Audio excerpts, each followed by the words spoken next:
지금은 이제 유시민 전 장관이 아예 작심하고 나 평론할 거니까 나갈 거야 지금 이런 지경까지 온 건데 네. 아니 지금도 보십시오. 노무현 재단 이사장을 지냈다라고 하는 유시민 씨가 결국에는 김어준 씨 방송 나가가지고 합당을 찬성하고 조국 대표를 지지하고 이러고 있는 거예요. 그러니까 월드 클래스 얘기를 하는 걸 봤을 때는 우리가 대통령이랑 결이 다르구나. 조롱하는 거다라는 식으로 얘기하기도 하더라고요. 그러니까 데칼코마니 같아요. 이 노무현 대통령 흔들던 새천년민주당의 주류 세력들의 행동을 과거의 유시민, DJ 하야라라고 외쳤던 그 유시민이 지금의 유시민을 보면은 무슨 말을 할까? 전 그 부분을 한번 좀 곱씹어 보셨으면 좋겠어요. 장종혁 대표가 잠실에 가서 쇼하는 동안에 와서 본인들의 정치적 이익을 위한 활동 아니냐 네. 이런 지금 만약에 지금 지지도가 올라가서 사퇴할 이유가 없다면 네. 지지도가 낮았을 때는 왜 안 사퇴했어요? 무적의 논리입니다. 무적의 이렇게 하면 논리. 완전 한없이가 비온 시사 토크쇼 장르만 여의도 6월 16일 화요일 순서 시작하겠습니다. 반갑습니다. 정영진이고요.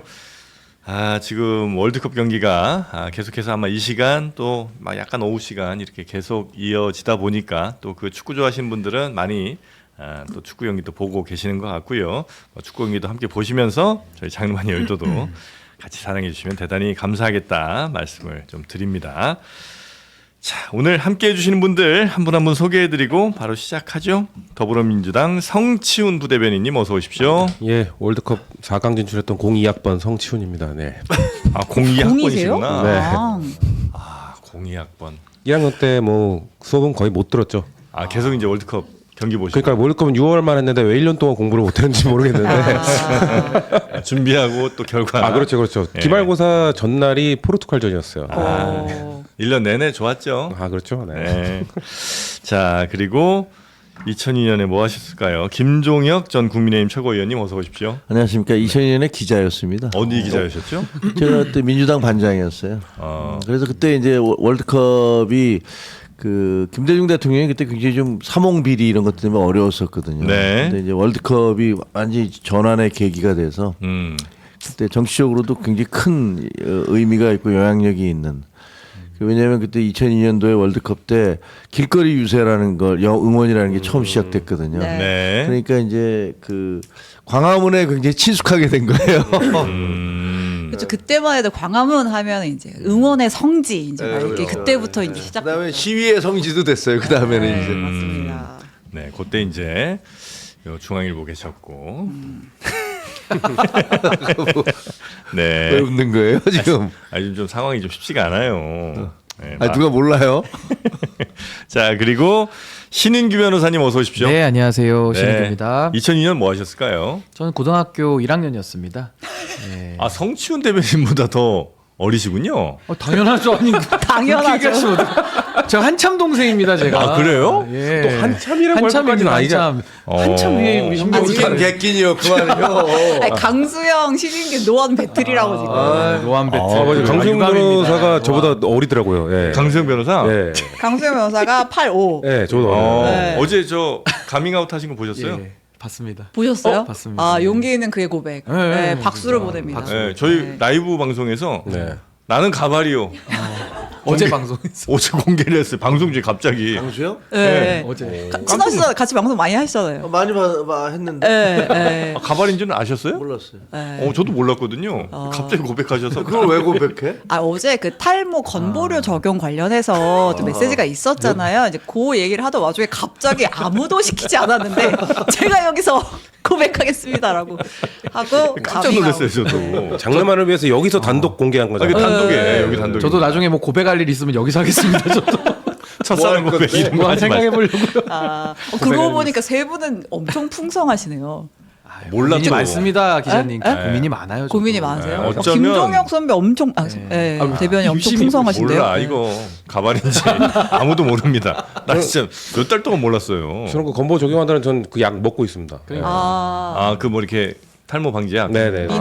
민옥 그거예요? 아니요, 민옥 바르는 거 말고 먹는 거. 종류가 많죠. 그때. 예. 미녹시딜. 뭐 프로페시아부터 뭐 되게 다양하게 카피약이 이미 나와가지고 되게 많거든요. 머릿속 엄청 많으신데 뭘. 그 전국에 계신 이 탈모를 걱정하는 분들 이거는 지키는 겁니다. 그러니까 예방하는 겁니다. 미리 먹어두는 이미 거. 빠지기 시작하면 먹는 게 이미 늦습니다. 예. 많을 때 먹어야 돼요. 예. 은 없으세요? 부작용은 전혀 없습니다. 네. 없어? 그 눈빛이 뭔지 알고 있습니다만. 이게 뭐요? 저 아무런 뜻도 안 보는데요? 뭐 좀 먹어야겠다는 생각이 드는. 네. 전혀 문제 없습니다. 네. 부작용 없습니다. 그 여자들 먹어도 괜찮아요? 안 돼요, 안 돼요. 안 돼요? 여성은 건드려도 안 돼요. 맞아. 아 따로 여성은 있어요? 건드리는 것도 안 된다고 돼 있어요. 그게 무슨 소리예요? 조심해. 몸에 닿는 것 자체를 하지 말라고 돼 있어요. 진짜요? 네네. 그 왜? 약을. 그 성분이 왜? 뭐가? 그 약이 여성의 그래서 사실 그 임신을 준비할 때는 남성도 약을 한 6개월 이상 끊어야 되고 여성은 아예 약을 터치를 하지 말라고 돼 있어요. 왜 그런지는 저는 의학적으로 만져도 안 된다. 네네네. 그 조심하라고 합니다. 이렇게 그래요? 주의를 주죠. 왜지? 어떻게 위험한 약을 먹는 것 같아요. 그러면. 하여튼 지금 이제 약 먹고 계신 거는 처음 오늘 공개하시는 거죠? 아 죄송합니다. 단독 공개는 아닙니다. 예. 딴 데 한 적 있어요? 과거에 이게 왜냐면 선거 때 뭐 가밍아웃에서 양밍아웃 하시려고요? 했어요 그럼 뭐. 아, 근데 양밍아웃은 뭐 요새 많아요. 모두가 되게 모두가 많아요. 먹고 네. 있기 때문에. 네, 그리고 신혜영 기자님 어서 오십시오. 안녕하십니까? 네, 요즘 회사가 좀 어렵습니다. 어려울 때일수록 우리 구성원 한 분 한 분이 열심히 좀 해주셔야 됩니다. 저도 그래서 이제 가르마가 자꾸 횡해지는 것 같습니다. 스트레스 때문에. 아 여기 자꾸 이게 분장실 선생님들이 머리 하실 때마다 여기가 탈모. 여기 고속도로가 보이는 것 같아요. 고속도로가 보이는. 그 제가 이제 논평 그러니까 설명할 때 이제 기사 좀 참고하는 이렇게 고개 숙일 때가 많잖아요. 저도 모르게 이렇게 좀 올리면서 합니다. 아이 괜찮습니다. 안 아직. 보이려고. 괜찮습니다. 네. 자, 하여튼 고민들이 많은 오늘 아침. 대통령은 지금 유럽에 가 있습니다. 네, 저희가 순방 소식을 잘 못 다뤘던 것 같아서 오늘 이재명 대통령 순방 소식부터 가려고 합니다. 이 대통령이 바티칸의 교황궁을 찾아서 교황 레오 14세와 단독 면담을 했습니다. 네. 네, 이제 한반도 긴장 완화에 힘을 실어달라, 남북 관계의 중재 역할을 해주시라라고 이제 요청을 했고, 뭐 교황도 이제 깊은 공감을 표했다라고 하고요. 네. 문재인 대통령 때 이어서 이제 두 번째로 이제 교황과의 단독 면담인 건데, 이제 그때도 그랬고 이번에도 교황이 한번 북한에 직접 방문하는 것이 의미가 있지 않겠느냐, 방북을 해달라 이런 요청이 있었던 것으로 전해집니다. 네. 이제 교황청에서 가면 이제 항상 좀 예쁜 선물 같은 거 이렇게 주잖아요. 예쁘더라고요. 뭐예요? 풍요의 뿔 도자기라고 하는데 예뻐서 제가 사진도 하나 가져왔어요. 보자기. 이 뿔 안에서 과일과 곡물, 꽃이 넘쳐 흐르는 걸 이제 묘사를 했는데 이제 고대 그리스 때부터 이제 풍요와 번영의 상징이래요. 네네. 네. 자, 그리고 G7 참석도 네, 그리고 이제 하죠? 오늘 프랑스로 이동을 해서 에비앙에서 열리는, 에비앙이 그 생수 에비앙 나는 네네. 데잖아요. 거기서 이제 G7 정상회의 초청국 자격으로 참석을 합니다. 지난해에 이어서 2년 연속 참석이고, 이제 이렇게 다자회의 가면 현장에서 이렇게 좀 이렇게 이어지는 그 뭐라 그러죠? 이렇게 돌아다니면서 하는 정상회담? 갑자기 그 용어가 생각이 안 나네. 간이 정상. 예, 뭐 이렇게 막 영어인데 아무튼 이렇게 네. 그러니까 뭐 이렇게 사전에 완벽히 조율되지 않더라도 좀 이렇게 뭐 잠깐 시간 내서 막 이렇게 회담들 할 수 있잖아요. 네네. 그런 것도 좀 우리가 있을지 지켜보면 좋을 것 같고 예정된 건 아니더라도. 프로사이드 역시 우리 최 부장이 바로 떠올려서 지금 네네네. 보내줬습니다. 네, 하고 지금 이제 미이란 전쟁이 이제 끝난다라는 발표가 있었기 때문에 예. 관련해서 이제 트럼프가 이제 동맹국들한테 어떤 일종의 뭐 청구서처럼 해준 것도 없으면서 맨날 청구서죠. 이제 뭐 이제 호르무즈 해협 정상화 조치하는데 역할을 좀 해달라 이런 요구가 좀 나오지 않을까 주목이 되고 있습니다. 네. 자, 하여튼 대통령의 유럽 순방 17일까지인가요? 네. 17일까지 아마 이따가 귀국을 하게 될 것 같고, 또 귀국 또 가서도 역시 고민이 좀 많으신 것 같은데 대통령도 아마 오면서도 당내 상황들이 썩 녹록지는 않은 것 같은 그런 현실이죠. 사실 순방 중에도 대통령은 당내 상황을 주시하고 계시잖아요. 엊그제 올라왔던 그 여당의 역할에 대한 X글 또 있었고. 네, 그 이야기도 잠시 후에 한번 같이 나눠보도록 하겠습니다. 네. 이렇게 넘어가나요 순방은? 순방 뭐 한 말씀씩 논평하시죠. 들을까요? 아니 네. 저 9일날 나가지고 지금 일주일째인데 제가 많은 방송 나가지만 방송에서 순방 내용 다룬 게 처음이에요. 그 정도예요? 네, 그러니까 이게 이 뒤에 다루겠습니다만 네. 이게 말이 되냐고요. 대통령이 순방을 나갔는데 순방 가서 외교적 성과를 거두고 있는 것들을 하나도 보도를 못하고 당내 갈등만 보도를 다루고 있잖아요. 네. 그렇게 만든 이유가 뭔가를 뒤에서 다루겠습니다. 예고 논평 새로운데. 아니 이거 진짜 이 교황도 만나고 G7 하는 거 진짜 굉장히 답답합니다. 굵직한 일정이에요, 이거 사실은. 진짜 중요한 것들인데 네, 뉴스조차 잘 안 되지 다뤄져요. 않는데. 저도 짧게만 말씀드리면 네. 지금 이태리와 우리가 5년의 장기에 걸친 전략적 행동 계획까지도 같이 어제, 체결을 예. 했기 때문에 앞으로 이제 이태리가 갖고 있는 어떤 기초과학 내지는 뭐 네. 산업 디자인과 관련된 여러 경쟁력과 또 우리의 AI 경쟁력 이런 것들이 결합이 됐을 때 네. 아마 양국 간에 상당한 좀 시너지를 낼 수 있겠다. 그래서 이런 부분들이 다 묻혀가지고 좀 상당히 좀 속상한 마음이 큽니다. 아 그렇습니까? 자, 하여튼 그 이야기 잠시 후에 한번 나눠보도록 하고요. 먼저 투표지 부족으로 시작된 이게 이제 정치권으로 많이 번졌습니다. 네. 그리고 국민의힘에서도 지금 이 이슈를 굉장히 중요하게 지금 다루고 있는 것 같은데 그 뉴스들 한번 같이 살펴볼까요? 네, 어제 장도혁 대표가 오후에 긴급하게 최고위원회를 소집을 했습니다. 왜 이렇게 긴급하게 했냐? 원래 사실 이런 정도의 결정을 하려면 뭐 의총도 열고 뭣도 하고 해야 되는데 그런 절차 없이 그냥 바로 긴급 최고위를 소집을 했어요.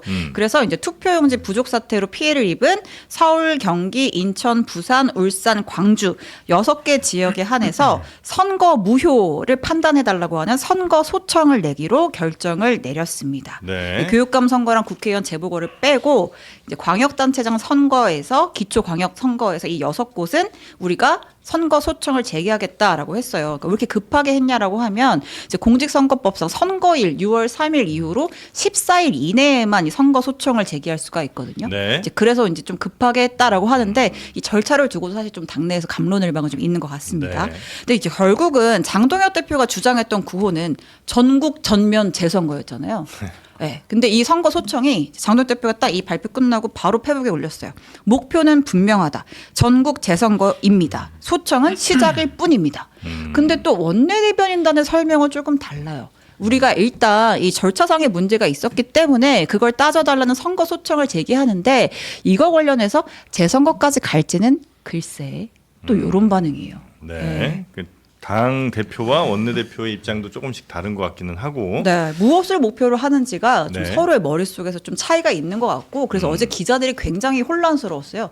서울시장 다시 뽑자는 거야 말자는 거야 이게 판단이 안 서니까. 네. 또 당사자인 오세훈 측도 그 오세훈 시장 측도 그래서 좀 입장을 내기가 좀 애매했는데 어쨌든 우리 측과는 논의된 바가 없고 당의 움직임을 지켜볼 것이다라고 얘기했습니다. 그러니까 소청을 내게 되면 이제 그거를 선관위가 받아들이든지 아니든지 이제 둘 중에 하나 결정을 하게 되는 거죠. 그렇죠. 네. 그다음에 받게 되면 그냥 법원으로 이제. 예. 선거를 하는 거고 안 선거를 받게 하는 되면 네. 그 상대편이 이의를 제기해서 재판 그 판결을 받아야 되는 거고. 그건 이제 선거 법원으로 소송, 가서 선거 소송이 선거소송을 있으니까, 통해서 단심제로.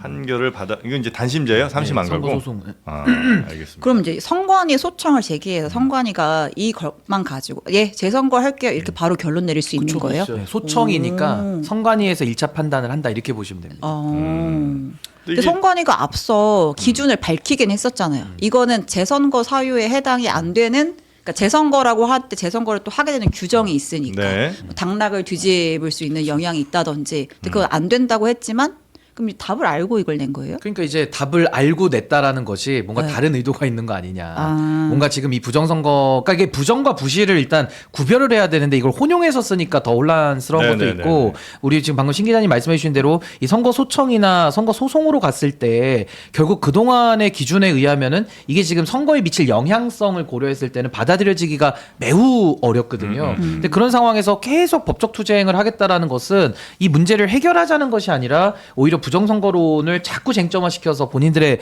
정치적 이익을 위한 활동 아니냐. 네. 이런 지금 비판이 저는 가능하다고 봅니다. 정치적으로 도움은 되나요? 국민의힘에 이렇게 하면?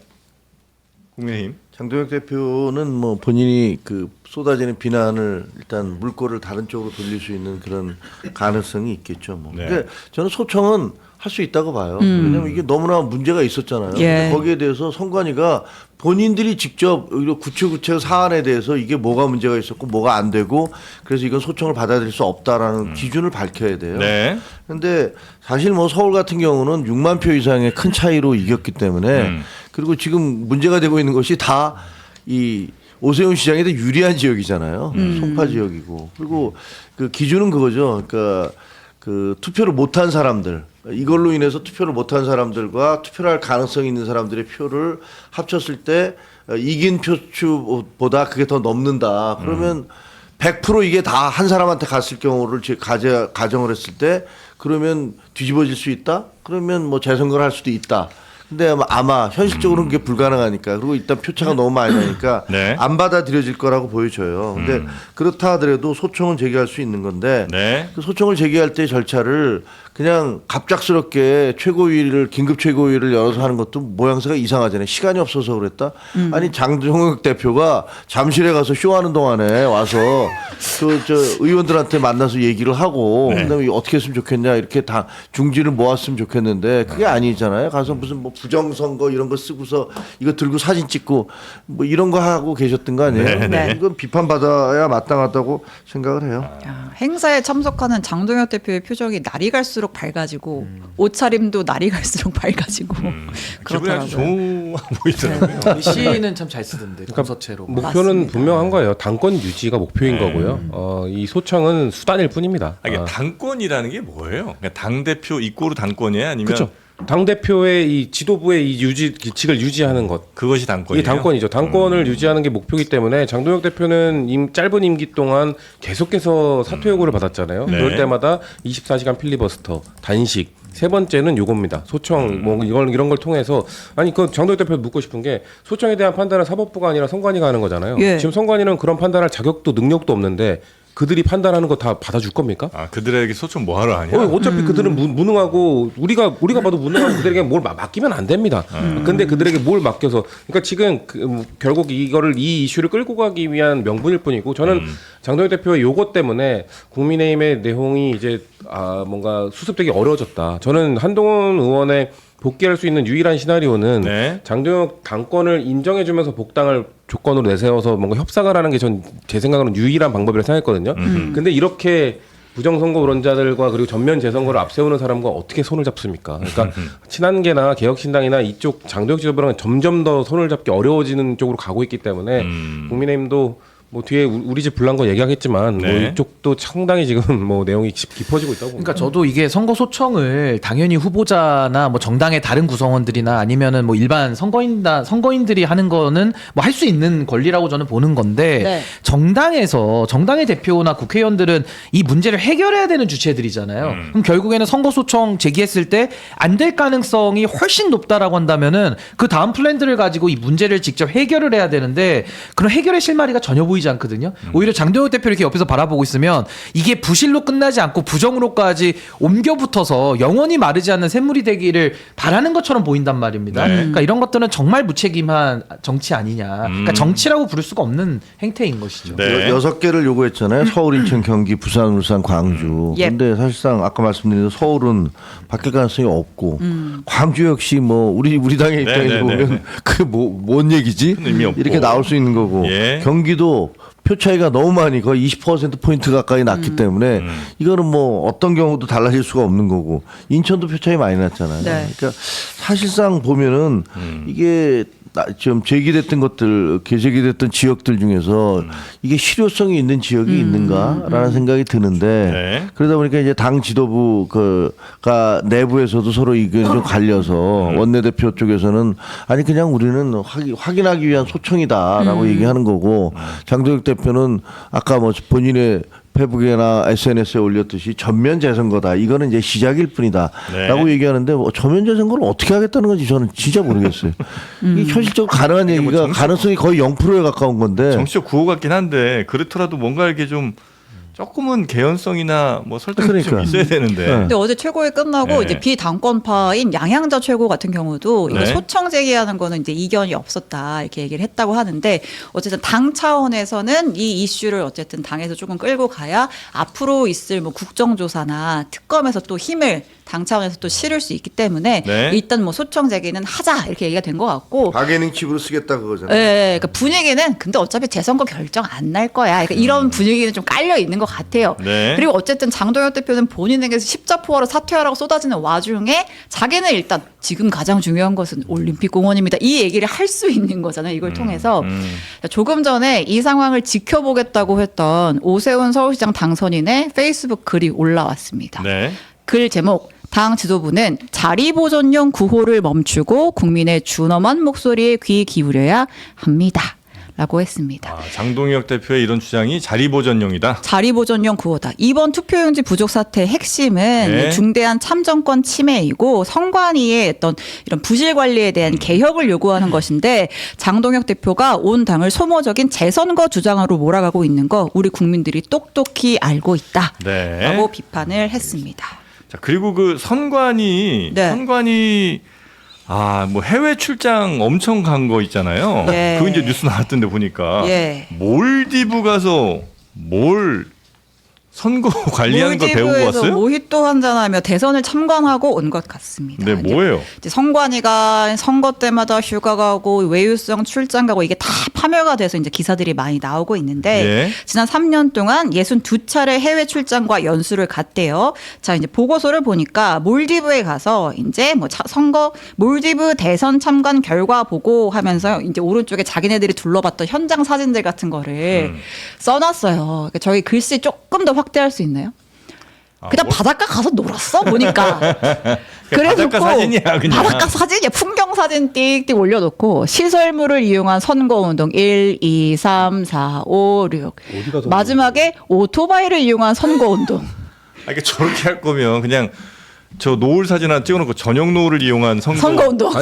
감성적 선거운동 뭐 이렇게 현수막도 아니고 무슨 뭐예요? 운동회 예. 그냥 아무것도 안 붙어 있는데. 오는 것처럼 돼 있네. 아유, 어떡하면 좋아요. 저러고 와서 출장비 다 받아가고. 네. 그리고 뭐 무슨 저 피렌체도 또 갔다 네. 오고. 아이고 뭐 이탈리아 투어 한번 했더라고요. 2023년 9월 달에 선관위 직원 10명이 로마, 피렌체, 베네치아 8박 9일로 찾아서 이탈리아 청년 정치 실태 연구를 통한 우리나라 청년 정치 참여 활성화 방안 연구라고 하면서 대학생 5명을 면담하고 오셨습니다. 네. 이탈리아 가서 예. 와, 어쩜 진짜 좋습니까? 너무 좋다. 아우 선관위 어떻게 좀 저도 가고 싶어요, 선관위. 선관위로 갑시다 우리 진짜. 예. 최고인 것 같아. 최고의 직장인 것 같아. 지금 자, 뭐 여튼 그러나 여러분 가족 중에 선관위가 없다면 취직하기는 매우 어렵다는 거 네. 알고 계셔야 되고요. 맞습니다. 세금이 살살 녹고 있습니다. 네. 자, 열받는 뉴스 그만 보고 네. 저 여당 쪽 한번 가볼까요? 일단 뭐 좀 이어서 가보자면 네. 이제 결국은 이 재선거라고 하는 구호가 장동혁의 자리보존용 구호 아니냐라는 네. 비판과 함께 어제도 우재준 최고에 이어서 양향자 최고가 장동혁 사퇴해라. 아유. 지금 지도부는 좀비에 불과하다라면서 면전에서 일가를 날렸습니다. 그 장면 보고 올게요. 참으로 안타깝게도 지금 우리 국민의힘 지도부는 좀비 지도부로 불립니다. 저는 지도부 총사퇴를 제안합니다. 국민의힘 지도부를 좀비라고 표현하는 것은 그 지지를 보내주신 국민들을 모욕하는 것이라고 생각합니다. 우리 당의 일부 철없는 그룹들이 요즘 외교로 열심히 떠들고 있습니다. 네, 장 대표 물러나라는 얘기가 뭐 근데 계속 나오고 있어서 뭐 새로운 뉴스는 아니고요. 예, 이분 저분 계속 물러나라고 하는데 역시 장동혁 대표는 뭐 전혀 그럴 생각 없는 거 역시 유지하고 있습니다. 또 조광한 최고위원은 이런 얘기하는 그러니까 당 대표 물러나는 사람들 철없는 얘기 외계어 이렇게 이제 폄하하는 것으로 끝. 근데 조광한 최고 계속 우재준 최고한테도 그렇고 뭐 양양자 최고한테도 그렇고 그러니까 저희가 이제 의견이 다를 수는 있는데 상대 의견을 폄하하면 안 되는데 계속 좀 이렇게 반론하는 방식이 철없는 소리, 철부지 소리, 아이 같은 소리 이런 용어를 좀 쓰시더라고요. 계속. 나이 많은 게 우재전 최고랑 정확히 30살 차이다 예. 보니까 본인이 그걸 유세라고 생각하시는 것 같아요. 나 나이 많으니까 뭔가 본인은 심지어 지명직 최고고 우재전 최고는 선출직인데도 불구하고 그리고 선출직 배지를 달고 계신 분인데 그런 분에게 저런 식으로 평가절하하는 거. 양양자 최고는 나이 차가 그렇게 많이 나지도 않잖아요. 근데 저런 식으로 하는 게 이해가 안 되는 건 당연한 것 같고 장동혁 대표는 내로남불 너무 심한 것 같아요. 그러니까 뭐 지금 좀비라는 표현 그러면 우리 당을 향해서는 뭐 범죄 집단 이렇게 얘기하는데 그럼 우리 당을 지지하고 선출해준 사람들에 대한 모욕이 아닙니까? 본인은 그렇게 막 겉으로 막 배설을 하면서 저런 식으로 얘기하는 게 네. 어렵죠. 장 대표는 이제 물러날 생각은 1도 없어요. 없는 것 네. 같습니다. 어제 이런 설전이 오가는 가운데 무슨 얘기를 했냐면 여러분 오늘 아침에 그러니까 어제죠. 어제 이제 아침에 발표된 리얼미터 여론조사 못 보셨습니까? 라면서 이 결과 숫자를 딱 얘기를 합니다. 실제로 이제 당 지지율이 역전이 됐잖아요. 국민의힘이 44.3%, 민주당이 38%, 오차범위 바깥에서 이제 크로스가 이루어졌기 때문에 사실 뭐 국민의힘 입장에서 보면 숫자 자체로는 굉장히 고무적이죠. 근데 이제 그거를 자, 나의 지도부에 대한 어떤 신뢰를 보여준 것이다 이렇게 자평을 하면서 이런데 지금 지도부를 좀비라고 하는 건 이제 당연히 국민들을 모욕하는 것이다. 나는 사퇴하지 네. 않겠다. 그러니까 이거 다음에 떨어지는 때 뭐라고 그럴까? 그러니까 그동안 1년 가까이 네. 국민의힘이 민주당의 절반밖에 안 되는 지지율이 그쵸. 있을 때는 만약에 지금 지지도가 올라가서 사퇴할 이유가 없다면 네. 지지도가 낮았을 때는 왜 안 사퇴했어요? 그리고 두 번째 그때 뭐라고 그랬어요? 여론조사 믿을 거 못 된다. 뭐 이렇게 얘기하지 않았습니까? 맞습니다. 그러다가 자기한테 유리한 여론조사가 나오면 야 봐라 여론조사 봐라 이렇게 얘기하는 거예요. 그때 김민수 최고 왜곡된 여론조사 숫자 그만 그렇죠. 인용하라고 막 이렇게 얘기했었잖아요. 앞뒤가 되는 얘기를 앞뒤가 맞는 얘기를 해야지. 최소한의 일관성은 있어야 될 거 아니에요. 네. 아니, 그리고 이번에도 선거 승리에 대해서도 지금 뭐 민주당도 고민이 많고 뭐 국민의힘도 지금 여러 가지 핑계거리가 생긴 겁니다만은 아니 서울시장 선거가 가장 컸는데 서울시장 선거 유세도 한번 못 해본 사람이 이 선거 나 때문에 이겼다 우리 당이 잘했다 얼마나 염치 없고 뻔뻔합니까? 그러니까 정말 국민들이 다 보고 계시는데 혼자서 이렇게 약간 좀 바보놀이 하는 것 같아요 지금 보면. 하고 장도익 대표의 나름의 논리가 또 있어요. 그러니까 논리가 그러니까 역할 분담론 아닙니까 네. 그게? 논리가 투트랙으로. 탄탄해. 네. 세상에 논리가 그런 탄탄해요. 당 대표가 투트랙으로. 논리가 탄탄해. 어떻게? 서울시장 선거는 내가 안 가줘서 이겼어. 나의 전략 때문 아니냐. 그럼 당 대표 안 하면 더 오르죠. 당 대표 안 해버리는 게 좋죠. 내가 은퇴가 세 번이나 좋죠. 갔던 충남 공주 부여 청양은 이기지 않았느냐. 객관적 공주 부여 청양은 제가 좀 아는데 거기가 뭐냐면 박수현하고 멀잖아, 지금. 저도 그렇게 생각해요. 두 사람이 계속 싸우던 곳이에요. 근데 거기야말로 박수현이니까 가능한 곳이었던 곳이고 그래서 박수현 씨가 나갈 때 후임이 없어서 우리 국민의힘 내에서 뭐란 얘기했냐면 야 저기 무주공산이다. 네. 민주당은 아무도 없댄다. 그러니까 아무나 나가도 된다. 이런 얘기들이 막 돌았었던 곳이에요.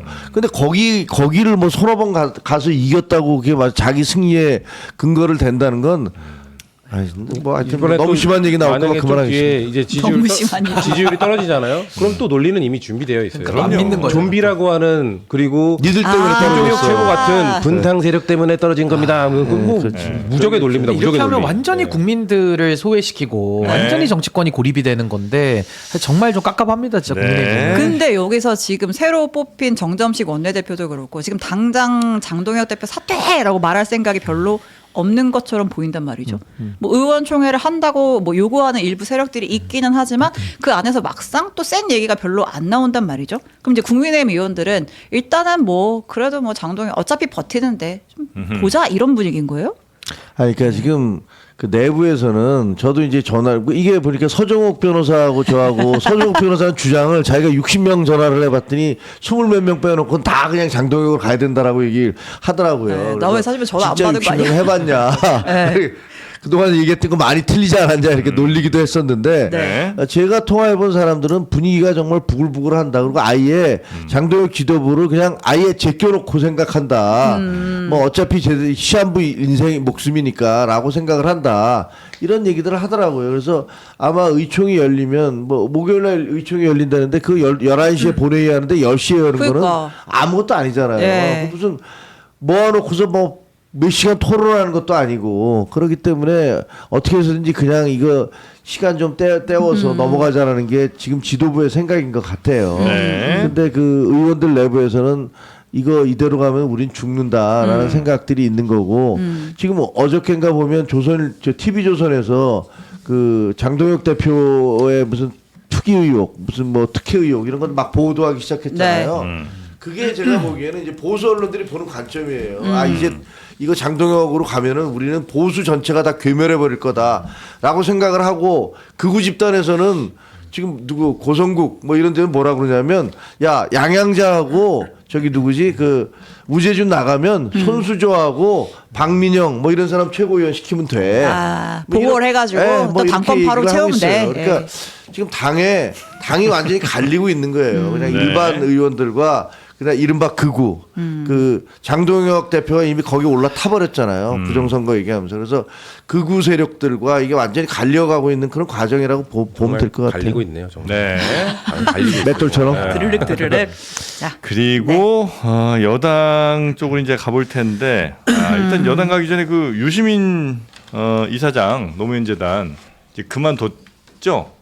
그만둔다고 이제 얘기를 했고 네. 노무현 재단을 떠난다고 하는데 그러면서 이제 정치 비평을 내가 이제 하게 되면 뭐 이제 뜻은 글상으로 이제 혹시 여기 피해줄까봐라고 하지만 이제 본격적으로 정치 비평에 나서겠다는 얘기를 이제 본인 스스로 한 거죠. 여기 아까 우리 변호사님 얘기해 주신 것처럼 이게 전면적인 전쟁 선포다. 이렇게 이제 보시는 것 같은데 그거는 어떤 의미로 그렇습니까? 아니 뭐 그동안에 유시민 전 장관이 보여왔던 행동들도 네. 정말 국민들을 갈기갈기 갈라놓는 그런 정치 화법을 많이 썼고요. 뭐 ABC론이 가장 대표적인 거 아니겠습니까? 거기다가 이제 민주당의 칼날을 지금 국민들은 지금의 시대 정신, 실용과 포용으로 이 쌍용으로 더 앞으로 나아가라고 지금 국민들은 요구하고 있는데 네. 자꾸 이념 정치와 진영 논리로 이 과거로 퇴행시키는 과거 문재인 정권을 떠올리게 만들면서 문재인 정권을 성역화하는 이런 방식을 자꾸 쓴단 말입니다. 예. 그러다 보니까 이제 국민들의 시대 정신과 이런 시민적 관점과는 자꾸 괴리가 되면서 이 갈등이 촉발이 되는 건데 네. 지금 유시민 전 장관이 뭐 정계 그 은퇴도 했고 또 정치 평론도 안 한다고 했던 적도 한두 번이 아닌데 이번에는 아예 내가 앞으로 비평 활동을 많이 할 건데 이게 노무현 재단에 피해가 갈 수도 있으니까 네. 그만둔다라고 이미 사임의 변을 밝혔어요. 그 얘기인즉슨 ABC론보다 이제 더 나아간 이론들을 개발을 해서 조금 더 본인의 영향력을 더 한번 확인해 보겠다라는 의지로 보이기 때문에 지금 민주당 당대표 경선 앞두고 지금 크게 한번 이 노선에 대한 경쟁이 필요한 상황 아니겠습니까? 아마 그 경쟁에 본인도 한복판에 한번 참전해 보겠다라는 저는 유시민의 정치 참여 선언으로 저는 읽었습니다. 정치 참여 선언이다. 그게 정치죠. 예. 참전 선언. 참전 선언으로 봤습니다. 그러니까 지금 민주당은 크게 두 진영 정도로 우리가 나뉘는 거를 우리가 부정하기는 좀 어려운 것 같은데 이게 그렇죠. 그러니까 뭐 맞죠? 표면적으로 볼 때는 전 노선 투쟁이라고 보고요. 노선은 대통령이 추구하고 있는 이 중도 실용, 네. 중도 보수까지 확장하자라는 것. 그리고 그 반대쪽에 있는 분들은 아니다. 민주당이 추구해왔던 진보적 아젠다를 강하게 지키고 뭐 추진을 계속해야 된다라는 이념 투쟁인데. 네. 근데 그 밑으로 들어가 보면 이 노선 투쟁이 아니라 이건 결국 그 기득권을 둘러싼 민주당에서 거의 한 20년 넘게 기득권을 유지해 온 세력들이 있거든요. 네. 그러니까 2002년 노무현의 등장 이후에 노무현과 함께 우르르 이렇게 기득권이 됐던 이 86 운동권 세대 그리고 유시민 작가도 대표적이죠. 그런 분들이 거의 한 20년 넘게 민주당 진보 진영 세력의 기득권을 누려왔어요. 공천권을 계속 행사해 왔고 본인들에게 도전하는 세력들을 다 어떻게 보면 학살하면서 물리쳐 왔고 근데 그게 2년 전 총선에서 이재명 대통령의 등장으로 이제 그들이 이제 어떻게 보면 이제 그 시대의 뒤안길로 넘어가게 된 겁니다. 네. 자, 마지막 저항을 이제 해야 되는 시기가 오니까 유시민 작가가 본인이 등판을 한 거예요. 본인도 등판해서 우리 물러날 생각 없다. 근데 겉으로 표면에 내세우는 건 진보적 아젠다겠죠. 하지만 결국은 본인들이 20년에서 25년 정도 누려왔던 기득권을 더 누리고 싶다라는 저는 선호로밖에 안 보이기 때문에 지금 민주당이 왜 위기인가? 뭐 다양한 분석들이 있겠습니다만 그 오랫동안 해왔던 86 운동권식의 이념투쟁 그리고 그런 것들의 그 20년 동안 그들이 싸웠던 기득권 때문에 비춰지는 2030들이 봤을 때 민주당이 내로남불로 보이는 네. 기득권 세력이 된 이 두 가지를 깨지 못하면 민주당은 더 앞으로 못 나아가거든요. 그렇기 때문에 저는 이재명 대통령이 중도 실용으로 나가야 된다는 새로운 비전을 제시한 거로 보는데 그거에 대해서 어떻게든 끝까지 기득권을 놓지 않으려는 세력들의 전 저항이라고 보기 때문에 뭐 네. 붙자는데 붙어야죠 뭐. 그리고 저는 하나만 더 추가하면 이건 정말 유시민과 유시민의 싸움이라고도 저는 보여요. 그게 무슨 말이냐면 과거에 그 소위 말하는 민주당 지금 뿌리론이 나오고 있잖아요. 민주당 네. 뿌리가 어딥니까? DJ예요. 네. DJ 대통령은 중도 실용 민생 개혁 이 노선을 확고하게 주장했던 분이거든요. 그러다가 노무현 정권 들어오고 이제 문재인 정부 들어오면서 이념 정치와 진영 논리가 훨씬 더 강화되면서 쪼그라들었던 어떻게 보면 방향성이 지금 다른 건데 네. 지금 유시민 전 장관이 이제 무슨 얘기를 하고 있냐면 DJ 노무현 문재인, 이재명. 그러니까 문재인을 꼭 껴 넣어야 본인들의 그 역사성이 완성된다는 이 서사를 지금 강조하고 있거든요. 아니 그러면 DJ 노무현, 문재인, 이재명으로 연결이 된다라고 전제했을 때 유시민 전 장관이 과거에 어떻게 했습니까? 딱 제 나이 정도 됐을 때 젊을 때 DJ 대통령 하야라고 외쳤던 분이에요, 그분이. 그러니까 저는 그 주장이 잘못됐다 이 얘기를 하려는 게 아니라 본인들도 친노 그룹이 되면서 시대가 바뀌었기 때문에 동교동계에 대해서 물러나라. 그리고 DJ 하야야라는 얘기를 했거든요. 예. 그럼 그걸 갈라치기라고 할 수 있습니까? 본인이 시대 정신을 반영해서 자기 목소리를 내고 노무현 정권이 들어선 거예요. 그럼 같은 논리로 지금은 문재인 정권 오래 했잖아요. 그러다가 이제는 이재명 정부가 들어서서 새로운 시대 정신, 아까 실용과 포용이라고 하는 이런 새로운 시대 정신에 맞춰서 국민들이 요구를 하고 있는데 여기에 대해서는 본인들이 과거에 동교동계 역할을 좀 하고 있는 거거든요. 네. 그러니까 이런 식으로 기준을 달리 쓰다 보니까 과거의 유시민, DJ 하야라라고 외쳤던 그 유시민이 지금의 유시민을 보면은 무슨 말을 할까? 전 그 부분을 한번 좀 곱씹어 보셨으면 좋겠어요. 네. 저 말에 되게 백바지 동의하는데 유시민 장관이 그렇게 내세우고 있는 노무현 정신이 뭔가 노무현 대통령이 되기 전에는 가장 진보적 아젠다 강하게 세게 얘기하시던 분이잖아요. 네. 대통령 된 다음에 했던 행보들을 보면 다 중도 실용입니다. 뭐 미국과 이라크 파병, 한미 FTA 이런 것들 그리고 우리가 소수당이 됐을 때 대연정 제안하고 이런 것들로 봤을 때 노무현 대통령이 추구했던 정치가 지금 이재명 대표가 대통령이 된 다음에 추구하는 정치가 똑같이 맞닿아 있다고 보거든요. 네. 근데 유시민 장관은 본인은 노무현 정신 하면서 노무현이 대통령이 되었을 때 노무현 대통령 그 당시에 그 지키고 싶었던 정신을 지금 민주당이 뭔가 그쪽으로 가자고 하고 있는데 그걸 전적으로 막고 있거든요. 네. 그러니까 본인이 과거에 했던 것, 본인 내세우고 있는 가치와 전적으로 좀 배치되는 주장을 지금 하고 있는 거고 그렇기 때문에 그런데 왜 그러냐? 저는 그러니까 겉으로 볼 때는 이념투쟁 같지만 밑으로 보면 그냥 기득권을 유지하려는 기득권을 붙잡고 싶은 이 25년 동안 기득권을 누렸던 세력들의 저는 마지막 뭔가 저항이라고 생각하기 때문에 그러니까 저는 유시민 장관의 참전을 한다 하더라도 이게 소구력이 없을 거라고 보는 겁니다. 양쪽에 이제 주장하시는 분들이 대체로 같다고 할 수 있는 거는 두 쪽 다 이재명 대통령을 진심으로 위하는 쪽은 이제 나다, 우리 쪽이다라고 이제 생각들을 하시는 것 같고. 극명 최민희.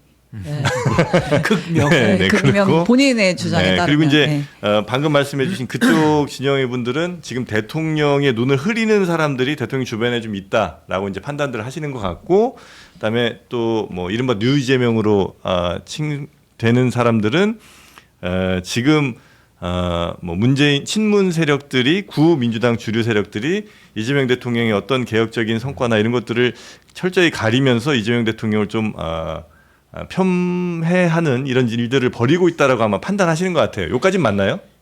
네, 뭐. 근데 대립의 구도에서 이미 정답은 나온 거죠. 대통령께서 해외 네. 순방 중에도 계속 실용과 포용 노선을 반복적으로 말씀하고 계시니까 네. 뭐 앵커님 정리하신 대로 두 지금 진영이 있는 건 맞아요. 네. 근데 거기서 이미 정답은 뻔히 나온 거죠. 대통령을 위한다고 하면서 실용과 포용 노선을 가지 말자. 이건 언행 불일치 아닙니까? 그러니까 전 이런 식의 이재명 정부 성공이라는 거를 전제로 깔면서 뒤에서는 권력투쟁식으로 이재명 정부가 가고자 하는 길을 앞장서서 가로막고 나서는 것은 전 매우 맞지 않다는 생각이 들어요. 그러니까 이른바 구민주 주류라고 이제 할 수 있는 쪽에서는 가능하면 그 5글자 얘기는 안 하려고 이제 하고 있는데 그쪽에서는 대통령의 원뜻은 우리랑 같은데 대통령을 둘러싸고 있는 사람들이 그걸 이제 막고 있다고 보시는 것 같아요. 아니, 뭐 대통령이 원뜻 같아요. 대통령이 지금 대놓고서 지금 저도 안 믿어. 야 니들 그렇게 하면 안 돼라고 얘기하고 있는데 그러니까 되게 말이 안 되는 얘기죠. 1주년 기자회견 때 되게 돌려서 네. 여당은 좀 그릇이 됐으면 좋겠다 하는데 못 알아들으니까 네. 그래서 SNS에 그 순방 그 한국 시간으로 그 현지 시각으로 새벽 3시인가에 올리신 거라고 맞습니다. 하는데 네. 새벽 3시에 그 장문의 글을 왜 올렸겠습니까?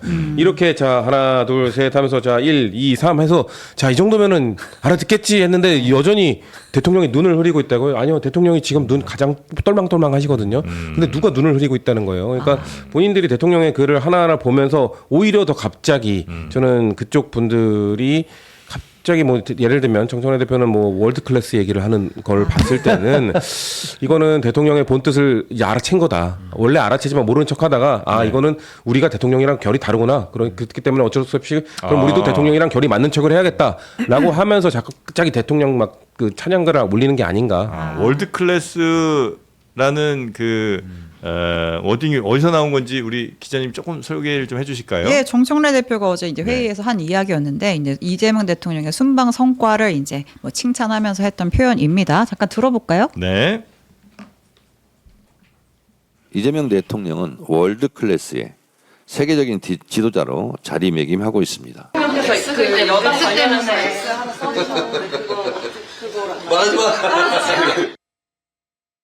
네. 말하지 마. 월드 클래스 월드 클래스의 세계적 지도자로 자리매김을 하고 있다. 아부를 해도 적절히 해야지. 너무 과하게 하면 그건 조롱하는 거예요. 그러니까 제가 보기에는 저 누가 그러잖아요. 저 칭찬이 아니고 사실은 조롱하는 거다라는 식으로 얘기하기도 하더라고요. 그러니까 뭐 갑작스럽게 뜬금없이 월드 클래스의 세계 지도자예요. 아니 근데 아부가 문제가 아니라 네. 제가 볼 때는 지금 정청래 대표는 우회전 깜빡이랑 좌회전 깜빡이 지금 둘 다 켜고 있거든요. 그러니까 무슨 말이냐? 아니 정권은 짧고 국민은 영원하다면서요. 그리고 대통령님 해외 순방 나가 있는데 보안 수사권 전면 폐지라는 거 과거에 윤석열 후보 때 썼던 거 그대로 지금 따라하고 있지 않습니까? 네. 아니 그렇게 정권에 지금 경고장을 날리는 마치 야당 대표처럼 지금 굴고 있으면서 또 한켠에서는 우리는 이재명 보유국이고 이재명 대통령은 월드 클래스다. 아니 그럼 월드 클래스의 대통령인데 왜 정권이 짧다는 얘기를 왜 하냐고요. 그러니까 앞뒤가 맞는 말을 해야 되는데 항상 말을 양다리 걸치듯이 양쪽 주장을 동시에 펼치니까 국민들은 매우 이제는 혼란스럽다가 이제는 혼란이 거치면서 아 이분들이 이중 플레이를 하는구나. 말로는 이재명 정부 성공을 외치지만 뒤로는 이재명 정부가 가는 방향을 못 가도록 발목을 잡는구나 라고 이제 판단이 끝나버리는 거예요. 그럼 이분들이 본인들의 잘못을 겸허하게 받아들이기는커녕 네. 당 내에서는 주류들 아닙니까? 세력이 세잖아요. 그러니까 소수자들이 아 문제가 있어 이건 비판을 해야 돼 라고 말을 하면 입틀막을 해버려요. 과거에 노무현 대통령 한번 생각해 보세요. 3당 합당 시절에 그때를 놓고 보면 YS 따라갔던 주류들이 노무현 대통령 입을 틀어막은 거 아닙니까? 그러니까 대통령께서 이 있습니다. 반대 토론 해야 됩니다. 막 외치잖아요. 그러면서 이제 꼬마 민주당 간 건데 지금 유시민 장관과 정청래 대표 이 김어준 씨와 같은 이 주류들은 당시에 3당 합당 때 김영삼 대통령 쪽에 서가지고 노무현 대통령을 눌렀던 그 행태를 보이고 있단 말입니다. 그래서 많은 분들이 유시민 전 장관은 노무현 재단의 고문이나 이사장을 할 게 아니라 YS 기념사업회 이사장을 해야 되는 거 아니냐 이런 얘기까지 할 정도로 저는 지금 말과 행동이 다르다는 게 지금 이분들의 저는 가장 큰 문제의 근본 네네네. 원인이라고 생각합니다. 그 양쪽의 말들이 점점 이제 당연히 또 당대표 선거를 앞두고 세지긴 하겠습니다만 저도 이제 거의 태어나 처음으로 딴지 게시판인가 하는 데를 이제 주말 사이에 한번 살짝 들어가 봤는데 워낙 이제 그쪽 여론이 진보 진영에서는 또 중요하다고 하니까 어떤 이야기들이 좀 많이 오가나 하고 뭐 베스트 글들 몇 개 이렇게 쭉 보면서 뭐 살펴봤는데 김민석 총리는 거의 정치하면 안 되는 사람이더라고요. 거기서는. 예, 그리고 또 이재명 대통령은 지금 상당히 좀 거의 이제 제로까지 내려와 있다는 거예요. 그러니까 플러스 마이너스가 있는데 거의 지금 이제 제로 수준까지 어떻게 하는지 한번 좀 지켜보겠다는 정도의 이야기들이 지금 이제 그 딴지 게시판 쪽에서는 뭐 주류를 좀 형성하는 그런 상황인 것 같습니다. 그러니까 제가 아까 말씀드린 것처럼 유시민 작가 얘기하면 또 뭐 좀 그렇긴 한데 유시민 작가 과거를 좀 보시라. 노무현 대통령이 임기 초반에 어땠습니까? 그 새천년 민주당의 주류 세력들이 노무현 대통령이 뭔가 본인들과 결이 다르고 자꾸 새로운 쪽 뭔가 진보 다른 아젠다를 추구하려고 하니까 결국 흔들어댔고 그래가지고 결국 탄핵 소추까지 했던 건 아닙니까? 네. 지금 그런 행태와 그런 모습들이 지금 기득권 주류들이 지금 보이고 있는 것 같아요. 이재명 대통령이 기존의 기득권들을 인정해주고 뭔가 계속 기득권 누리세요라고 한 게 아니라 이제 새로운 물결을 트겠습니다라고 하니까 그거에 대한 저항으로 똑같이 20몇 년 전에 노무현 대통령 흔들었던 것처럼 지금 그렇게 딴지 게시판에 계신 분들이 막 흔들고 저는 딴지 게시판에 계신 분들의 의견도 진보 진영에서 야당일 때 매우 필요한 그게 중심축이 되는 게 맞아요. 야당일 때는 대통령이 말한 것처럼 창을 잘 써야 되니까 네. 그런 분들의 날카로운 말들이 여당을 공격할 때 좋죠. 근데 우리 여당이잖아요. 여당인데 지금 그 창을 어디다 쓰고 있습니까? 대통령이 뭔가 기득권 말고 새로운 물결을 틀려고 하니까 거기다 쓰려고 하고 있잖아요. 그게 저는 25 데칼코마니 같아요. 이 노무현 대통령 흔들던 새천년민주당의 주류 세력들의 행동을 그때 저항하면서 울부짖으면서 저항했던 유시민 작가가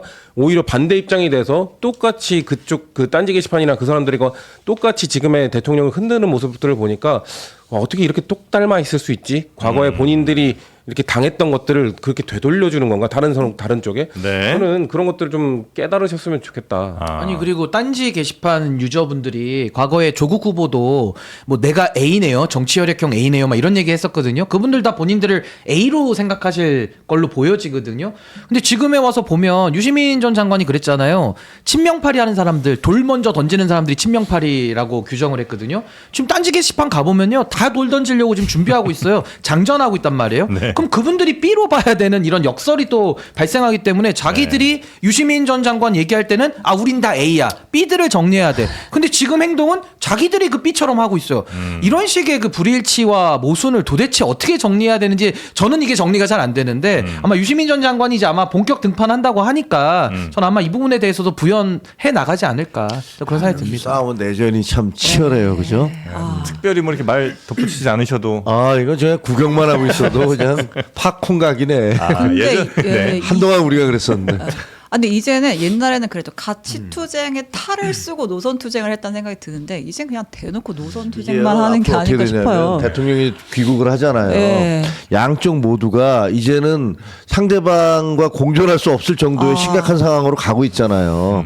그래서 대통령도 와서 만약에 내가 원하는 대로 되지 않으면 이거 나는 완전 레임덕이야 예. 라는 어떤 위기감에 이거 빠질 수밖에 없는 거고, 그리고 그 반대쪽에서도 야 우리 이번에 밀려나면 그 다음에 이 정권 내에 우리는 아마 우리를 다 죽여버릴 거야 이런 생각을 할 것이기 때문에 제가 보기에는 아마 대통령 귀국하고 난 다음에 네. 아마 어마어마한, 물론 이제 가겠죠. 정청래 대표는 네. 공항에 가겠죠. 네. 뭔가 제스처를 해야 되니까 안 갈 수도 있을 것 같아요. 가긴 하겠지만 굉장히 심각한 일들이 벌어질 거다. 근데 라고 이거는 생각해요. 누구를 죽이고 살리는 싸움이 아니라 이재명 정부의 시간이잖아요. 그럼 이재명 정부가 하자는 방향과 노선을 따르면 해결될 일인데 문제는 실용과 포용의 노선을 가겠다고 대통령님께서는 일관되게 지금도 강력하게 메시지를 내고 있는데 거기에 반대하시는 분들이 이재명 정부의 성공을 팔면서 발목을 잡으니까 전 이 불일치만 해결되면 될 일이지 이건 사실은 노선의 투쟁에 대해서는 전 답은 다 이미 나와 있는 이야기다라는 그런가요? 생각이 듭니다. 저도 그렇게 생각하는데 네. 왜냐하면 지금 이제 80년대, 70년대, 80년대 운동권적 세계관을 가진 분들의 특징 중에 하나는 나는 선이고 상대방은 악이다잖아요. 그러니까 우리는 절대로 틀릴 수가 없는 것이고 상대방은 상대방이 합리적인 논리를 제시한다 하더라도 그걸 받아들일 수 없다라는 어떤 그런 굉장히 탈레반적인 세계관이 강한데 그분들의 실험은 실패했어요. 실패한 것은 문재인 정부를 보면 돼요. 문재인 정부 때 있었던 일을 보면 그때 무슨 최저임금, 임대차 보호법, 여러 가지 경제정책 같은 거 내세웠었잖아요. 그때는 그게 무슨 OECD의 일반 논의니 어쩌니 했지만 그거를 지금 얘기하는 사람이 단 한 사람이라도 있습니까? 다 거짓말이었죠. 말도 안 되는 주장을 했던 거잖아요. 네. 거기다가 무슨 일본에 대한 적개심 불어넣어서 불매운동 벌이고 하면서 국가 전체를 갖다 아주 그냥 고립된 섬처럼 만들어놨던 그런 시기가 있었어요. 그게 이데올로기에 찌든 사람들이 만들어낸 세상이에요. 그래서 지금 저분들이 지금 얘기하는 건 그럼 문재인 때처럼 다시 돌아가자는 건가? 이런 생각이 들어서 그게 먹히지 않을 거라고 봐요. 아니, 그리고 저는. 검찰도 네. 본인들이 키워놓은 거잖아요. 그러니까 윤석열이 그렇죠. 하늘에서 떨어진 게 아니라 자신들이 키워놓은 사람이 윤석열이 정치인으로 데뷔해서 대통령까지 된 건데 그런 부분들도 저는 국민들은 다 평가하고 계신다. 그러니까 그때는 참 이른바 친문 내지는 조국 전 대표도 그랬고 이른바 김어준 씨 같은 경우도 윤석열 총장을 엄청 밀었었죠 그때는. 아니 예. 그때 금태섭 의원이 특수부 이렇게 강화하시면 안 됩니다. 검찰 개혁한다면서 특수부 이렇게 강화하시면 어떡합니까? 라고 얘기했는데 조국, 문재인, 김어준 다 앞장서서 특수부 열심히 키워줬지 않습니까? 윤석열 5단계나 승진시켜갖고 중앙지검장 시켜주고 총장 시켜주고 한 게 누구예요? 본인들이 그 사람들 칼을 써서 과거에 있던 그 이전의 정적들 다 죽인 거 아닙니까? 무슨 과거 청산한다면서? 그때도 경고 목소리가 분명히 있었는데. 여러 차례 이렇게 하면 안 된다고 얘기를 했어요. 그래서 2019년도 8월에 윤석열 검찰총장 청문회 보시면요 가관이에요. 그때는 김진태 당시 의원이 최은순 다 역사상 헌정사상 최악의 정치 검사라고 막 그래요 윤석열에 대해서. 그러다가 민주당 의원들은 다 다 엄호합니다. 네. 윤석열 훌륭하다고. 그러니까 그걸 한번 사람의 보시면 충성하지 않는. 그러니까 네. 문재인 정권을 담당하셨던 뭐 조국 당시 민정수석이나 등등등 분들이 네. 지금에 와서 그 과거로 시간을 돌리려는 시도 자체가 저는 잘못됐다. 네. 이제 그만하셔야죠. 그런 시도 자체는. 그러니까 지금의 젊은 세대들이 그런 것들 다 영상으로 남아 있고 볼 때 얼마나 우습겠어요. 얼마나 저 사람들이 내세우고 있는 게 겉으로는 뭔가 노선, 뭐 이념, 가치 이런 것인 것처럼 얘기하고 있지만 속으로 들어가 보면 본인들의 과거의 잘못에 대한 부정, 회피, 그리고 내로남불, 그리고 본인들의 기득권 유지. 결국 지금 막 번지르하게 이런저런 얘기하고 있지만 결국 지금 핵심은요. 2년 뒤 총선에서의 공천입니다. 네. 그것 때문에 지금 이 사단이 나는 거기 때문에 그러니까 2030 세대들이 아유 저 민주당 진보를 맺히는 것 같지만 결국은 자리 싸움 때문에 저렇게 막 서로 물고 뜯네라는 그런 시선으로 비출까봐 저는 늘 걱정인 겁니다. 네. 결국은 그래서- 전당대회를 앞두고 있기 때문에 지금 이 사단들이 이제 전면화되고 있는 빨리 거고. 터진 거예요. 사실 저는 이재명 대통령의 메시지도 그러니까 워낙 이제 아전 인수식으로 해석을 하다 보니까 대통령도 계속 메시지를 내는 것 같은데 좀 아슬아슬하다는 생각은 또 한편으로 네. 들긴 들거든요. 오늘 이게 아침에도 이제 하나 또 나왔죠. 예, 근데 이게 또 뭐 사실 이지은 대변인이 그 뭐 윤석열 때 생각난다 했다가 이제 결국은 사퇴를 하기도 했지만 이게 또 당내에서 이렇게 감정 싸움까지 치닫다 보면 뭐 이거 대통령이 너무 과도하게 참전을 하고 있는 거죠. 예, 뭐 하는 거 아니야라는 얘기가 있을 수도 있어서 좀 아슬아슬하다는 생각이 들기도 하고 그러니까 네. 오늘 정청래 대표는 확실히 물러설 생각이 없네요. 그러니까 저 아까 김종혁 최고가 그 월드 클래스라는 평가는 조롱일 수 있다라고 하신 거에 대해서 그런가 싶긴 했는데 오늘 중앙위에서 이런 이야기를 했습니다. 이재명 대통령도 예전에 말씀하셨다. 대통령의 수많은 어록 중에 정치는 정치인이 하는 것 같지만 결국 국민이 한다라는 말씀이 있지 않느냐? 당의 운영도 마찬가지이다. 나라의 주인이 국민이듯 당의 주인은 당원이다. 라고 이야기를 했습니다. 그러니까 당원들은 나를 밀고 있다. 이게 이제 정청래 대표의 확실한 신념인 것 같아요. 예, 이제 당원들은 그러면서 이제 어쨌든 충분히 나를 당대표 선거 나가면 이길 수 있다. 예, 이제 노무현 정신을 또 한번 강조하는 네. 발언을 하면서 그것도 자기 본인 페이스북에 또 한번 올렸더라고요. 오늘 아침에 그 이제 당대표 비서실장에서 한민수 의원이 나와서 언론 인터뷰를 하던데 정청래 대표에 대한 불출마 압박이 있지 않냐? 별로 느끼지 않고 있다. 라고 얘기를 했습니다. 그래요. 예, 출마를 하실 것 같고요. 네. 네. 근데 어느 쪽이든 노무현 전 대통령 이제 정말 꼭 필요할 때 말고는 이제 그만 좀 꺼냈으면 좋겠다는 생각도 좀 살짝 들기는 하고요. 관련해서 네. 지금 뭐 이제 유시민 이사장이 노무현 재단 그 직 내려놓는 거 두고 뭐 최민희 의원 같은 경우에는 거의 뭐 저희를 두고 어딜 가십니까 이렇게 또 페이스북에 올렸더라고요. 아 그래요? 네, 굳세게 재단을 함께 지킵시다. 누구 좋으라고 떠나십니까? 결국은 강물은 바다로 흘러가고 진실이 이길 겁니다. 또 이런 글을 올렸고요. 네. 또 반면에 이제 그 유시민 이사장의 어떤 재단 운영에 대해서 비판적인 입장을 취했던 게 이제 고 노무현 전 대통령 사위인 곽상원 의원이잖아요. 네. 이거는 노무현 재단인데 막상 운영은 유시민 홍보 채널처럼 운영이 되고 있다. 이런 비판을 했었어요. 그러니까 이제 영상 콘텐츠의 한 70%가 유시민 이사장이 등장을 하고 뭐 책을 내면 책 홍보를 하고 이제 이런 것들로 이루어져 있다. 그리고 최근에 있었던 노무현 대통령 추도식 때도 이제 유가족들이 제대로 좀 이렇게 안내를 받지 못했다. 이런 얘기를 했거든요. 이거 네. 잠깐 들어볼게요. 3일이 노무현 대통령 기일이었습니다. 추도식은 노무현 재단에서 실질적으로 관장을 하고 그 행사를 진행을 합니다. 그런데 노무현 재단에 계시는 분들이나 관계자분들과 그 추도식 전날 당일날 실질적으로 제대로 인사조차 못했습니다. 이상하죠? 저희 가족이 갔죠. 추도식에 가니까 제 아이들 자리를 마련을 해놓지 않는 거예요. 그래서 제 아이들을 보고 저걸로 가라고 하는 겁니다. 네, 뭐 곽상원 의원의 그러니까 자리 마련해주지 않았던 유족에게도 자리 마련해주지 않았다는 이 이야기에 대해서 노무현 재단에서 뭐 사실 아니다 이런 얘기를 맨 처음에 했었다가 아마 다시 곽상원 의원 쪽이 재반박을 하는 그런 모습도 있었다. 이 갈등과 관련해서 그 네. 아들 노건호 씨가 이제 입장을 밝혔거든요.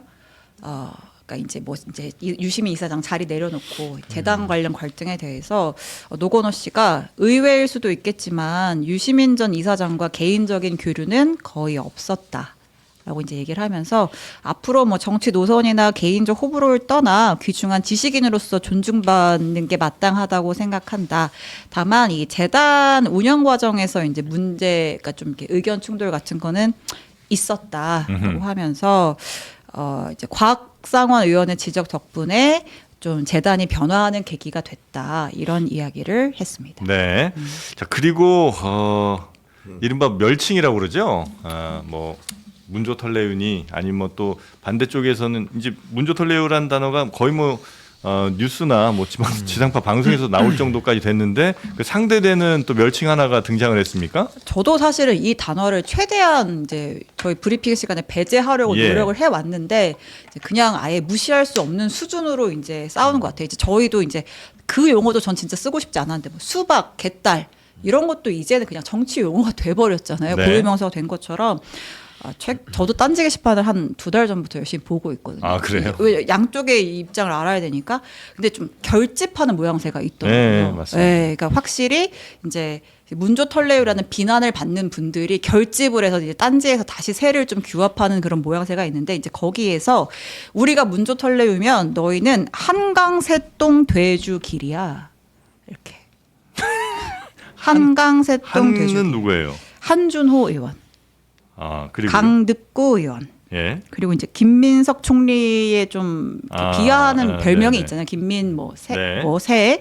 그리고 유튜버 이동형. 예. 네. 그리고 김용민 목사가 네네네네. 이제 퇴계인 것 같고요. 그다음에 이현주, 음. 송영길. 네. 해서 한강새똥 돼주길까. 뉴 이재명 쪽 인사라고 우리가 흔히 이야기하는 그런 네. 분들이 이제 여기에 들어 있고 거의 뭐 멸칭 대 멸칭 대전인데 저 이게 네. 좀 건강한 현상인지는 모르겠습니다. 네. 건강하진 않죠. 뭐 어떻게 봐도. 근데 이런 문화를 예. 굳이 시발점이 어디였느냐를 되돌아 가보면 예. 이거는 이들이 주류일 때 시작된 거예요. 2017년 민주당 경선 때 그 당시 이제 이른바 문자 폭탄, 상대 진영에 대한 같은 진영 안에서의 싸움인데 상대 후보에 대한 이런 멸칭, 뭐 비난, 네네네. 과도한 선을 넘는 비판 이런 것들에 대해서 후보자와 그 진영 사람들이 이거는 양념, 문재인 대통령이 양념 발언이 되게 오래 갔었잖아요. 그러니까 양념이라고 치부한 이후에 이런 것들은 그냥 지지자들한테는 하나의 뭐 놀이처럼 돼버렸고 저는 그때 그거를 다스리지 못한 게 상당히 패착이라고 보고 그러니까 본인들이 쏜 게 본인들한테 돌아오고 있는 겁니다. 그리고 본인들이 문재인 정부 때 그 당시에 얼마나 본인들끼리만 그걸 독점했냐면 청와대 이제 행정관급이 한 뭐 정부마다 다르지만 한 300, 400 되거든요. 네. 300, 400명 되는 중에 자기네들 캠프에 있었던 사람 아닌 사람을 딱 3명 넣고 나머지는 다 자기 캠프 사람을 넣었어요. 다 문재인 캠프 출신만 다 넣고 다른 캠프 출신 이재명 캠프 1명, 당시 2등 캠프 2명에 딱 3명만 넣고 아무도 안 넣었어요. 본인들이 그렇게 기득권을 독점하고 이런 식의 멸칭 문화, 이런 식의 조롱 문화 본인들이 시작했고 이거 지금 다시 돌아온 겁니다. 그렇기 때문에 본인들이 이거에 대해서 다시 되돌려주면서 이렇게 막 낄낄거릴 게 아니라 본인들이 만들었던 이런 정말 진보 진영에 해서는 안 되는 문화에 대해서 반성이나 하실 것이지. 네. 안타깝게 보고 아니 그리고 있습니다. 저는 노무현 예. 재단 관련해서도 요 말씀은 꼭 드리고 싶은 게 결국 이 지경까지 된 데에는 노무현 정신이라고 하는 그 바보 노무현, 그러니까 노무현 대통령이 걸어갔던 그 정신이 있잖아요. 네. 그게 지금 노무현 재단 구성원들이 그 길을 걷고 있습니까? 저 국민들이 그 지점을 물어본다고 보고요. 지금은 이제 유시민 전 장관이 아예 작심하고 나 평론할 거니까 나갈 거야 지금 이런 지경까지 온 건데 네. 아니 지금도 보십시오. 노무현 재단 이사장을 지냈다라고 하는 유시민 씨가 결국에는 김어준 씨 방송 나가가지고 합당을 찬성하고 조국 대표를 지지하고 이러고 있는 거예요. 그러니까 현실 정치를 안 하겠다라는 사람이 노무현 재단 이사장까지 지내면서 결국에는 현실 정치에 가장 깊숙이 뛰어들어가지고 플레이어로 활동하고 있거든요. 그러니까 이런 부분들이 아마 제가 볼 때는 지금 노무현 재단의 이런 어려움을 초래한 데에는 좀 유시민 전 장관의 처신의 문제가 저는 가장 크다. 그러니까 노무현답게 살지 않았고요. 결국 현실 정치에 깊숙이 스스로 개입을 자원해서 했기 때문에 전 이 사달을 스스로 초래한 것이다. 네. 그걸 감수하셔야죠 거기에 대해서는. 그러니까 노무현 전 대통령, 그러니까 곽상원 의원 주장 중에는 그런 것도 있더라고요. 노무현 전 대통령의 뭐 업적 이런 것까지 다 괜찮고 그런 정신을 잘 이어받겠다는 마음 정도면 충분한데 이 재단을 만들어서 그걸 운영하는 과정에서 이걸 자신의 정치적인 어떤 도구로 사용을 한다거나 뭐 자기 어려울 때만 되면 노무현 꺼내 들어서 방어막 치는 이런 사람들은 노무현 전 대통령을 진정으로 위한 게 절대 아니다라는 얘기를 예, 곽상원 의원이 또 하시는 걸 봤습니다. 물론 또 반대쪽에서는 이제 노무현 전 대통령은 뭐 한 유족이나 어떤 한 사람만의 노무현 가족만의 노무현이 아니고 우리 시대를 뭐 상징한 무엇이기 때문에 그 누군가가 뭐 독점할 수 있는 게 아니다 이런 얘기 하시는 분들도 분명히 계시는 것 같기는 하고요. 네. 자 이렇게 오늘 이제 슈퍼챗이 많이 들어왔는데 이제 그 중에 하나가 유시민 작가를 이제 모셔서 신윤규 변호사랑 한번 토론 멘트를 해보자. 아, 그거는 불가능합니다. 왜요? 그 유시민 씨 좋아하시는 분들은 이제 저랑 유시민 전 장관이 급이 안 맞는다고 항상 평가절을 하기 때문에 토론에 나올 수 없다. 그래서 그래요? 그런 얘기들을 하셔가지고 안 나오실 겁니다. 근데 안 나오셔도 상관없어요. 어차피 제 방송을 다 보고 계시더라고요. 그래서 저는 뭐 전파상으로 영상 편지로 해도 충분히 네. 가능하다. 이런 말씀드립니다. 그래 유튜브 많이 보는 많이 보시더라고요. 제 걸 그래요? 다 챙겨 보시는 것 같아요. 본인이 나오는 장면은 거의 모니터링을 하시는 하시는 것 것 같다고 이제 알고 있죠. 네. 알겠습니다. 자, 하여튼 너무 복잡한 뉴스들 이제 좀 건너서 저기 멕시코 한번 가볼까요? 네. 지구인의 축제. 전 세계인의 축제 월드컵 이야기 흥이 안 나네. 네. 큰일입니다. 아니, 들어오시기 전까지 저 축구 보고 계시더만요 보니까. 이런 부분이었어요? 네. 어디였어요? 이란하고. 이란하고 저기 뉴질랜드. 뉴질랜드 네. 어디 재밌더라고. 1대1이었어요. 1대1이었어요? 그럴 때까지. 네. 어디 응원하세요? 우리나라 대표팀 하고 또 뭐 여기가 우승할 것 같다 하는 팀 있으세요? 모르겠어요. 어디가 저는 뭐 잘은 모르는데 난 우리나라만 잘 되길 바라요. 역시 애국자입니다. 네. 또 이거 외교적으로 또 뭐 저는 일본 되게 잘하던데요. 일본. 일본 엄청 잘하는데 지금 일본이 사실 에이스도 빠지고 주전 깜짝 놀라서 일본도 잘하더라. 와, 내일도 어제 비교. 따라가는 거 보고 네. 이건 탈 아시아급이다라는 생각이 들 정도로 진짜 잘하더라고요. 아, 일본으로 갑니까? 저요? 대한민국 일본 응원으로 가요. 아니, 근데 저희 지금 뭐 얘기하는 것 중에 언급이 됐다. 사실 우승 후보라고 꼽히는 나라가 이번에 스페인하고 프랑스가 있거든요. 근데 그 중에서도 스페인이 우승하지라고 말하시는 분들이 많은데 네. 꼭 이 월드컵에서 이변이 한 번씩 등장하잖아요. 우승 후보 스페인이 월드컵에 첫 번째 출전한 인구 53만 국가 카보베르데와의 1차전 경기에서 비겼습니다. 카보베르데. 네. 그래서 이제 사실 이제 우리가 잘 이제 들어보지 익숙한 나라가 아니잖아요. 그렇죠, 그렇죠. 실제로 이제 규모도 굉장히 작고 이제 아프리카 예선에서 이제 처음으로 이번에 통과를 해가지고 월드컵 네. 첫 출전을 한 거예요. 근데 이제 1차전에서 우승 후보를 만났으니 얼마나 이제 좀 이제 국민들이 슬펐을까요? 근데 40살의 그 노장 골키퍼 보지냐라는 선수인데 이 선수가 무려 스페인의 슈팅 27개를 모두 선방했습니다. 이거 인구 53만이면 약간 시흥시 인구랑 비슷한 건데. 그렇죠. 나라 네. 크기가. 모든 열정을 불살라서 그 스페인이 사실은 카보베르데 뭐 우리 굳이 뭐 1차전에 힘 뺄 필요 없지라고 해서 뭐 야말 선수 같은 이제 원톱 이제 공격수 같은 경우는 선발에 포함도 안 시켰거든요.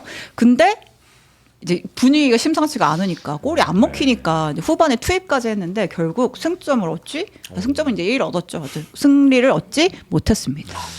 네, 댓글들 왜요? 잘 다시고요.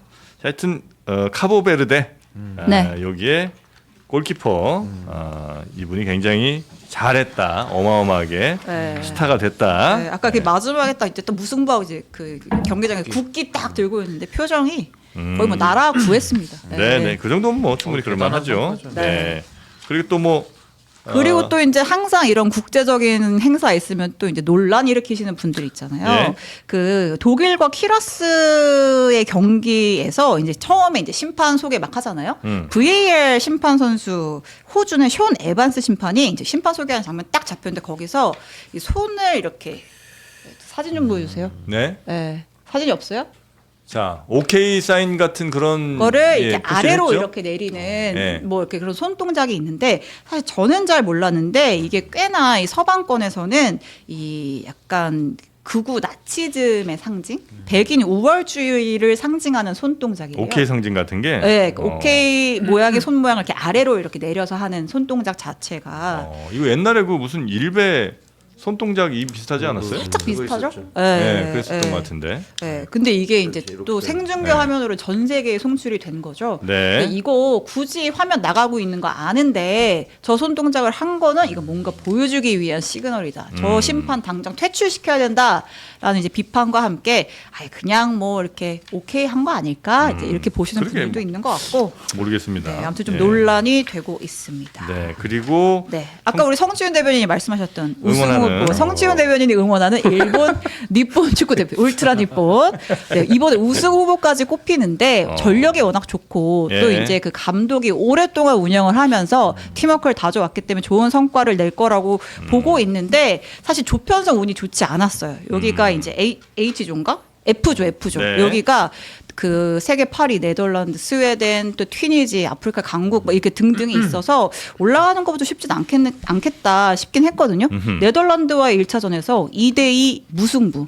그것도 가까스로 2분 남기고 극장 동점골을 넣음으로써 2대2 무승부 결과가 났습니다. 네. 네. 그래도 뭐 주전 아주 핵심 선수가 몇 명 빠진 상태에서 또 이런 결과가 긴 나왔다. 하지만 그래도 스타 플레이어들은 활약을 해주더라고요. 아, 그래요? 네덜란드도 판데이크가 골 넣었고 그 일본도 쿠보가 골 넣었고 네. 네, 재밌는 경기였습니다. 한 네. 20년 전 혹은 뭐 10몇 년 전만 해도 우리 일본 뭐 오히려 우리가 더 우리가 났었죠. 났었잖아요.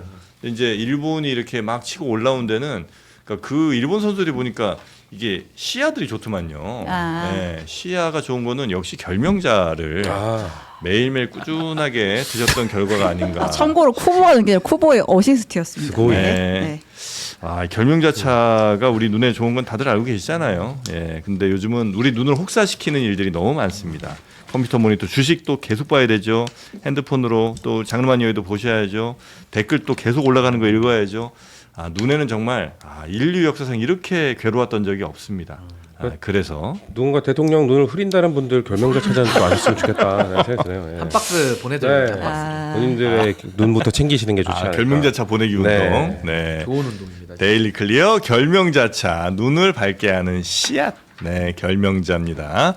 요걸 이제 어떻게 하면 조금 맛 없을 수도 있는데 여기는 굉장히 또 구수한 맛을 잘 우려냈어요. 네, 그래서 깔끔하게 또 카페인은 없습니다. 또 칼로리도 없죠.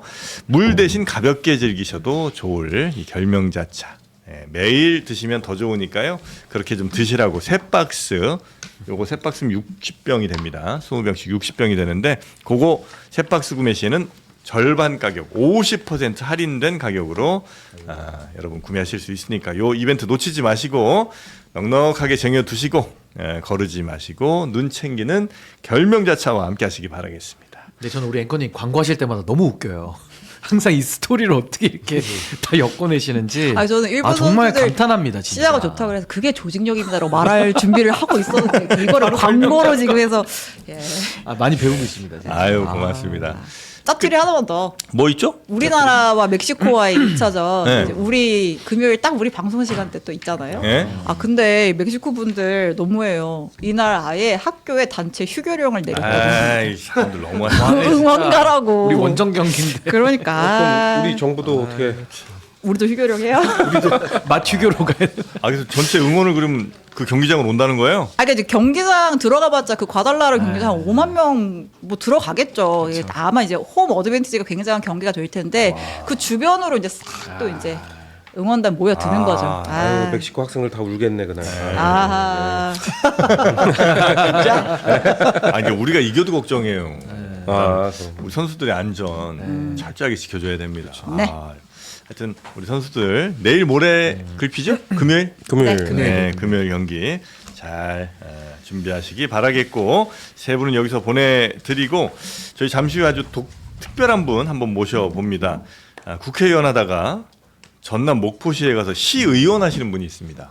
네, 손혜원 목포시 의원이신데 네, 그분 모시고 또 요즘 정치 이야기 한번 잠깐 나눠보도록 하죠. 세 분 대단히 감사하고요. 다음 주에 뵙겠습니다. 네, 감사합니다. 네, 고맙습니다.